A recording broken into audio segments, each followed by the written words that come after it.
Good afternoon and welcome. We're here today to discuss a very important and often emotional question. Is it ethical to keep animals in zoos? This topic brings up strong feelings on both sides, and our goal is to explore those different views with respect. To help us understand the issue, we have two expert guests with us. First, we have Dr. Ben Carter. He's a zoologist and the director of a major zoological park. He believes that modern zoos are necessary for the future of many animal species. Welcome, Dr. Carter. Thank you, Alex. I'm happy to be here to talk about the positive work that zoos are doing. And on the other side of the debate, we welcome Dr. Lena Petrova. She's an animal welfare advocate and biologist who has written extensively on the problems of keeping wild animals in captivity. Welcome, Dr. Petrova. Thank you for having me. This is a conversation we need to have. Our format today will be simple. Each guest will begin with an opening statement. After that, we'll have a discussion where they can respond to each other's points. Finally, they'll each give a short closing statement. So let's begin. Dr. Carter, we'll start with you. Please give us your opening statement. Thank you.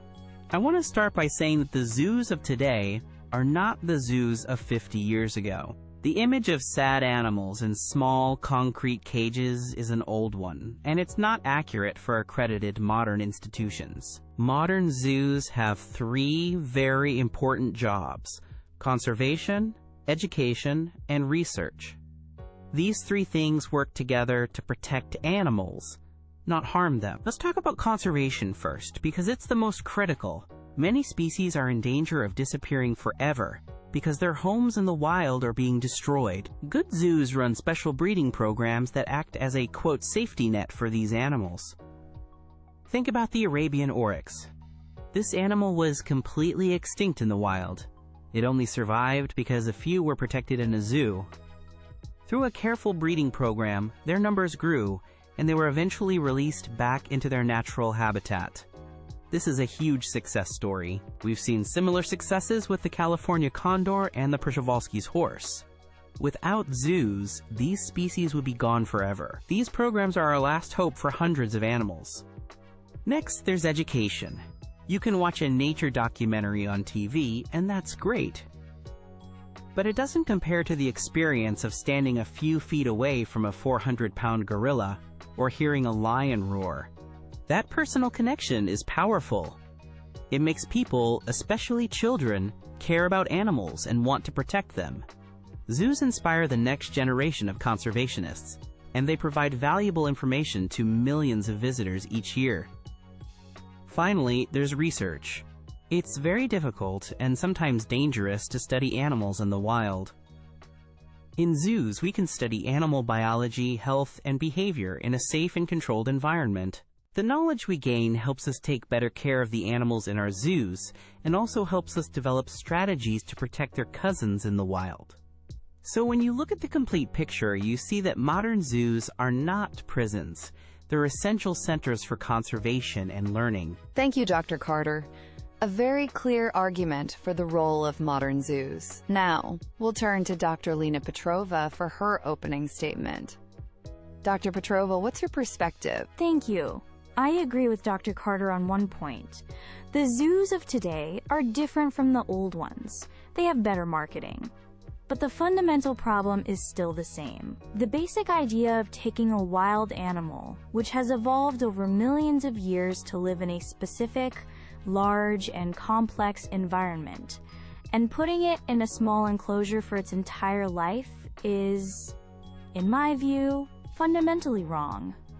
No matter how much money a zoo spends, an enclosure is not a home. It's a cage. A beautiful cage, perhaps, but still a cage. A polar bear in the wild roams a territory that can be thousands of kilometers wide. In a zoo, its world is reduced to the size of a swimming pool. This lack of space and freedom causes immense suffering. Many animals in zoos develop serious psychological problems from the stress and boredom. We have a name for it: zoochosis. This is when you see animals performing repetitive behaviors with no purpose. A tiger walking back and forth in the same small circle for hours. a bear swaying its head from side to side, a monkey biting itself. These are not signs of happy, healthy animals. They're signs of mental distress. Now, Dr. Carter talks about conservation, and it sounds very noble. But we need to look at the numbers. The truth is, the great majority of animals in zoos are not endangered.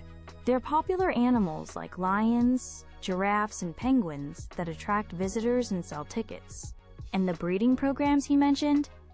They're the exception, not the rule. Very, very few animals born in zoos are ever released back into the wild. It's extremely difficult and expensive, and most of the time it's not successful.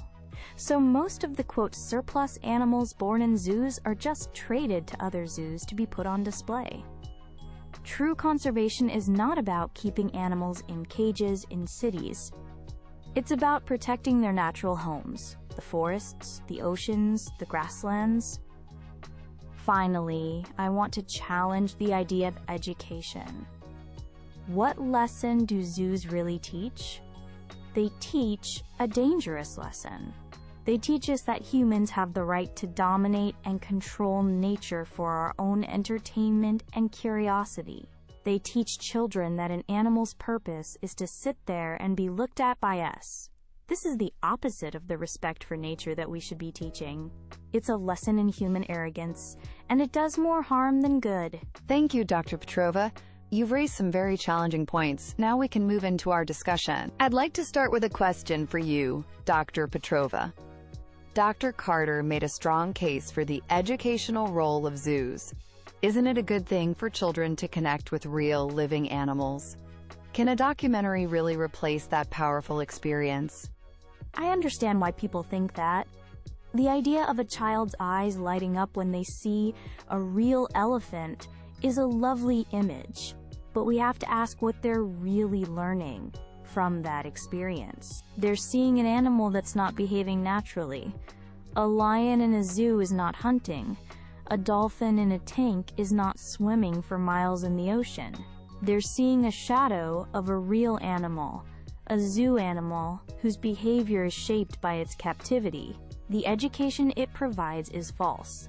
It teaches that it's normal and acceptable to see a powerful, intelligent animal in a small, boring space. I believe this is a harmful lesson. As for replacements, modern technology offers amazing alternatives.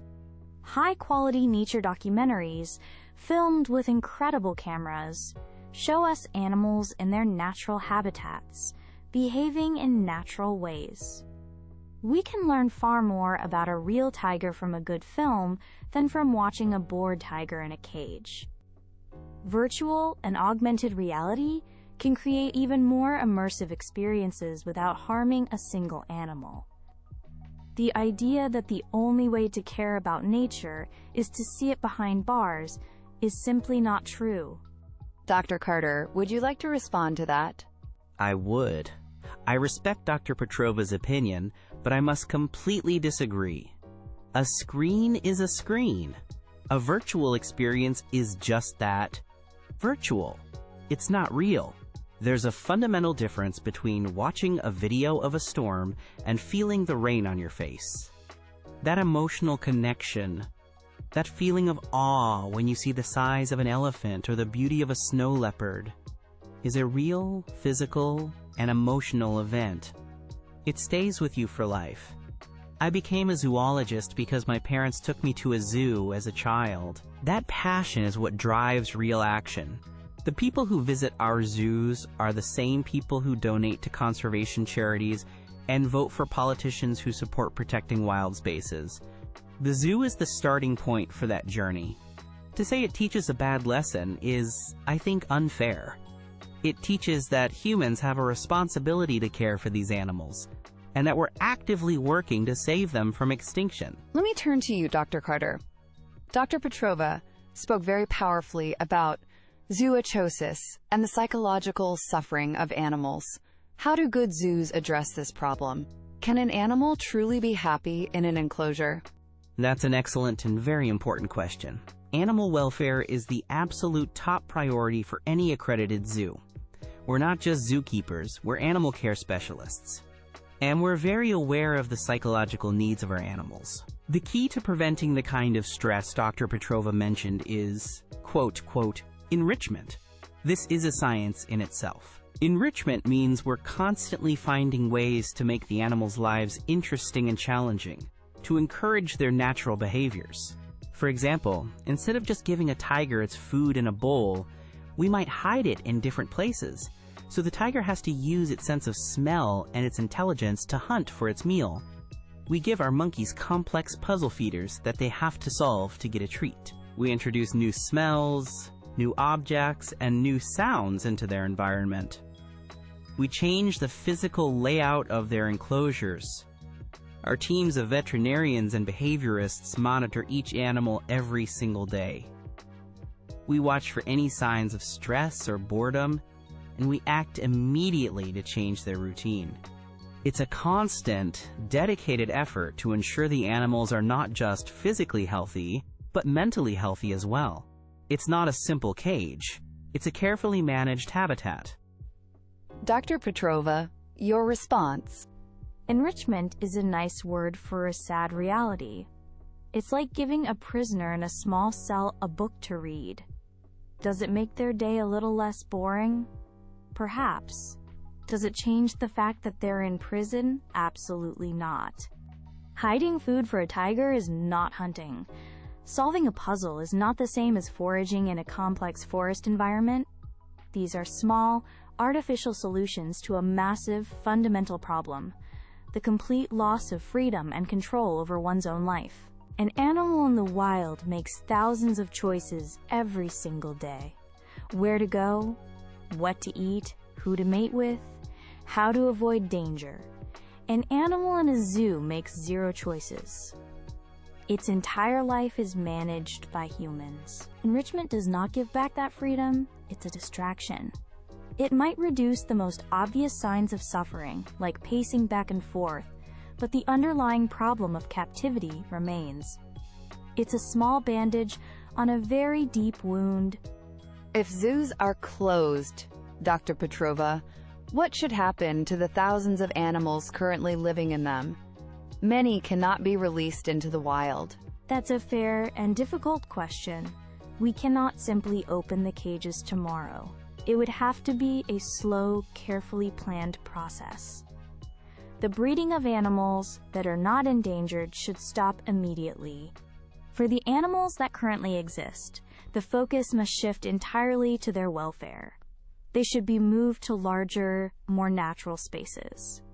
Not zoos, but true sanctuaries, non-profit organizations that do not focus on public display, but on giving the animals the best possible life for the rest of their days.